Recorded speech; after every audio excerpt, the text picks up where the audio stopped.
Salut, le Japon est un archipel, ça, tout le monde le sait. Mais savez-vous combien d'îles compte celui-ci? À la louche, hein? Non? Personne? Oh, je dirais facilement une centaine. Une centaine? Vraiment? Mon pauvre ami, t'es loin du compte, hein. L'archipel nippon est constitué de 6852 îles en tout, dont seulement un peu plus de 400 sont habitées. Seulement, c'est déjà pas si mal, je trouve. Oui, t'as raison, c'est déjà bien. Mais dis donc, rassure-moi, tu n'as pas l'intention de faire des vidéos sur chacune d'elles. Ah, non mais t'es dingue, ce serait un travail titanesque et puis ça intéresserait personne. Non, aujourd'hui, pour cette vidéo de reprise, j'avais envie de faire un truc plus léger, histoire de se remettre dans le bain, quoi. Donc, déjà, on va se contenter des 4 îles principales. Les plus grandes, celles dont tout amateur du Japon a déjà un peu entendu parler. Mais avant de commencer, je voudrais juste vous rappeler vite fait l'importance des likes, des commentaires, des partages et bien sûr des abonnements, surtout maintenant que je ne peux plus sortir de vidéos au même rythme qu'auparavant. Je vous renvoie à la vidéo précédente sur l'Aubonne et plus particulièrement à la fin de celle-ci si vous voulez en savoir plus là-dessus. Bref, pensez bien à toutes ces petites choses qui n'ont l'air de rien mais qui sont hyper importantes pour permettre à la chaîne de continuer d'exister. Sur ce, assez de blabla, c'est parti et on démarre évidemment par l'île principale.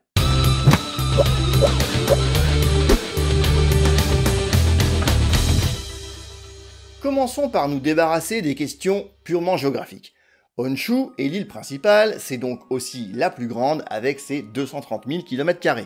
Du nord au sud, elle s'étend sur 1300 km pour une largeur maximale de 240 km. Elle donne au Japon sa forme de croissant si reconnaissable. Niveau population, c'est la deuxième île la plus peuplée au monde. Ah oui, quand même, derrière l'Australie, je suppose. Raté! Honshu comptait 104 millions d'habitants en 2017, contre à peine 27 millions pour l'île continent australienne. Comme quoi, c'est vraiment pas la taille qui compte. Et ça t'arrange bien.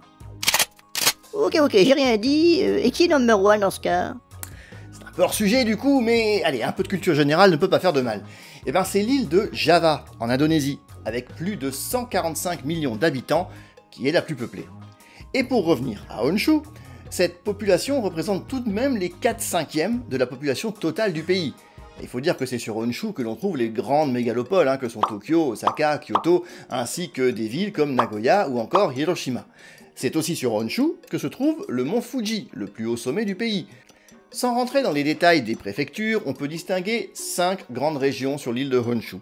La partie nord, c'est-à-dire le Tohoku, la plaine du Kanto, la région autour de Tokyo, le Chubu, au centre de l'île, le Kansai, qui abrite notamment les villes de Kyoto et Osaka, et enfin le Chugoku, au sud-ouest. Historiquement, Honshu était appelé dans l'Antiquité Akitsushima, c'est-à-dire l'île libellule. Son nom a ensuite évolué en Miyako, un nom issu du terme Miyako, qui signifie capitale, un mot que l'on a déjà vu dans la vidéo sur l'histoire des capitales. Je vous mets l'affiche si vous ne l'avez pas vu. Par la suite, elle est devenue Hondo, et puis finalement Honshu. D'un point de vue touristique, il va sans dire qu'il y a largement de quoi faire sur l'île de Honshu. Sans parler des grandes villes, l'île recèle des lieux incroyables par centaines au point qu'il faudrait des heures et des heures de vidéos pour en parler. Par exemple, on peut citer en vrac le parc Hakone Fuji, le village de Shirakawa-go, le temple de Yamadera, auquel j'ai déjà consacré une vidéo, vous le trouverez en fiche, les dunes de Totori, etc. Évidemment, on aura l'occasion d'en évoquer encore bien d'autres dans de futures vidéos. Des lieux parmi lesquels figurent notamment les fameux Nihon Sankei, autrement dit les 3 plus beaux paysages du Japon. Et eux, je vais juste vous les énumérer brièvement parce que je trouve qu'ils résument assez bien Honshu. D'autant plus qu'ils se situent chacun dans une région différente. Ces 3 lieux emblématiques sont la baie de Matsushima, située dans le Tohoku, juste à côté de Sendai, l'île de Miyajima, dans le Chugoku, juste en face de Hiroshima, et enfin Amano Hashidate, situé sur la mer du Japon, dans la région du Kansai. Pour moi, ce sont 3 lieux incontournables, et pour les avoir visités, ils valent vraiment le détour. Mais comme je l'ai dit, on en reparlera plus en détail une autre fois. Pour l'heure, franchissons le détroit de Tsugaru, direction...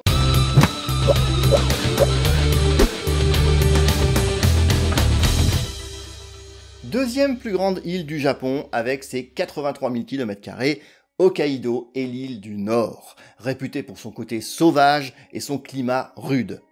Aux 3/4 recouverte de forêts, on y trouve plusieurs grands parcs naturels. La population, quant à elle, se concentre essentiellement dans les 2 plus grandes villes de l'île, que sont Sapporo, sa capitale, et Hakodate. Séparées de Honshu, comme je viens de le dire, par le détroit de Tsugaru, les deux îles sont reliées par celui qui fut un temps le tunnel le plus long du monde avec ses 54 km, le tunnel du Seikan. Oui, il est plus long que le tunnel sous la Manche. Il n'a été détrôné qu'en 2017 par le nouveau tunnel du Gothard en Suisse, long de 57 km. Mais on peut dire qu'il reste le plus long tunnel sous-marin. Et j'insiste un peu sur cet ouvrage parce que ce fut un chantier colossal qui a duré 17 ans, de 1971 à 1988, et dans des conditions très difficiles, puisqu'il aura tout de même coûté la vie à 34 ouvriers. Oui, voilà pourquoi je me suis permis d'insister. Ce qui frappe en premier lieu à Hokkaido, c'est le climat. Même en été, la température dépasse à peine les 20 degrés, et en hiver, elle descend allègrement sous la barre des moins 15, voire encore moins. Alors perso, j'y suis allé en plein mois de mai, et je peux vous assurer que c'était glacial, il n'y a pas d'autre mot. C'est le Nord. Là pour le coup, ouais, tu peux le dire. Par contre, ça doit valoir le coup d'y aller en été, pour fuir la chaleur extrême dans le reste du pays. Et ça vaut aussi le coup d'y aller en hiver, si vous n'avez pas peur du froid, pour voir notamment le festival de Sapporo. Et oui, dans la dernière vidéo, on parlait des festivals d'été, il existe aussi des festivals d'hiver, et celui-ci est l'un des plus réputés.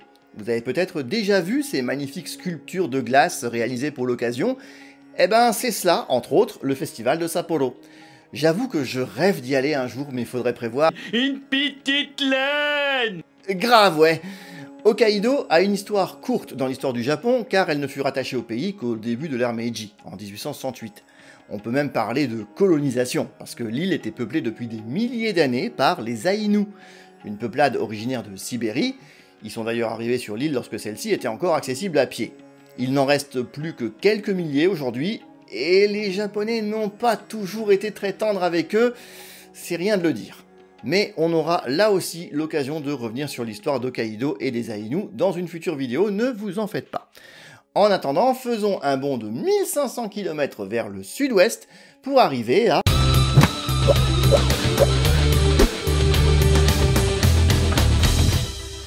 Si Honshu et Hokkaido sont sans doute les deux îles les plus connues, même de ceux qui n'ont pas d'affinité particulière avec le Japon, on ne peut pas en dire autant des deux autres, à commencer par Kyushu. Et c'est bien dommage parce que vous commencez peut-être à avoir la même impression que moi si vous suivez la chaîne régulièrement, mais on pourrait presque dire que tous les chemins mènent à Kyushu. Non, sérieux, j'ai l'impression que j'en parle sans arrêt, dans les vidéos d'histoire notamment, mais pas que. Parce que oui, Kyushu, malgré ses 37 000 km² seulement, est une île chargée d'histoire avant tout. C'est par là que sont arrivés les premiers habitants du pays, notamment les peuples Yayoi et Kofun. C'est de là qu'est parti Jinmu pour conquérir le Yamato et devenir ainsi le premier empereur du Japon. C'est aussi l'île qui a vu se développer un des clans les plus importants et qui existe toujours aujourd'hui, les Shimazu. C'est par là qu'arriveront les envahisseurs mongols, mais aussi depuis Kyushu que partiront les troupes japonaises pour envahir la Corée durant la guerre d'Imjin.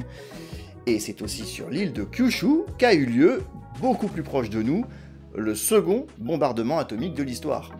Eh oui, on situe tous à peu près Hiroshima, sans trop de mal, mais Nagasaki.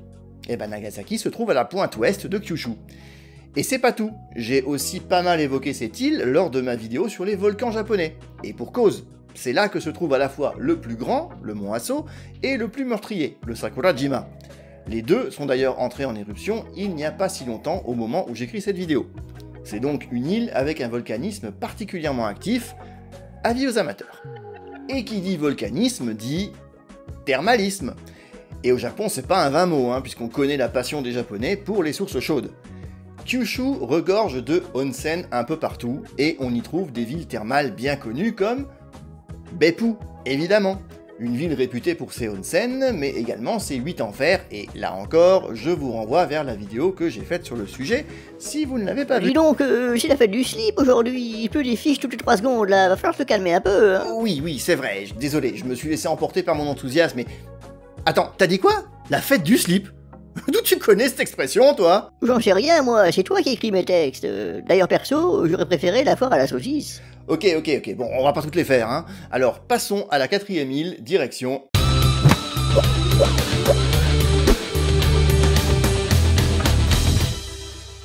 Si à l'occasion d'un voyage au Japon, vous avez soudain envie de vous éloigner de la vie urbaine trépidante et de profiter pleinement de la nature japonaise en toute sérénité, l'île de Shikoku a tout pour plaire.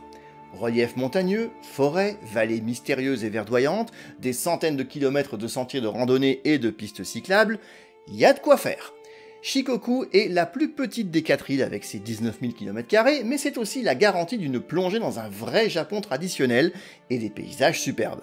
Alors, bien sûr, on peut trouver cela un peu partout dans le pays, mais Shikoku en a presque fait sa spécialité. Et en parlant de spécialité, l'île ne manque pas de découvertes culinaires également. C'est ici que l'on trouve notamment le yuzu, ce fruit japonais qui fait penser à un citron, ou encore le bœuf de Kochi.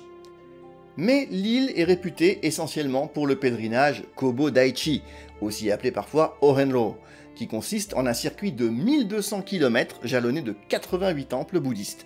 Créé en hommage au moine Kukai au IXe siècle, il se fait traditionnellement à pied, mais aujourd'hui, nombreux sont ceux qui relient les différents temples à vélo ou même en voiture. Mais Shikoku, ce n'est pas que ça, bien sûr. Je l'ai dit, c'est l'occasion de découvrir une nature sauvage magnifique, comme les gorges d'Oboke dans la vallée d'Iya par exemple.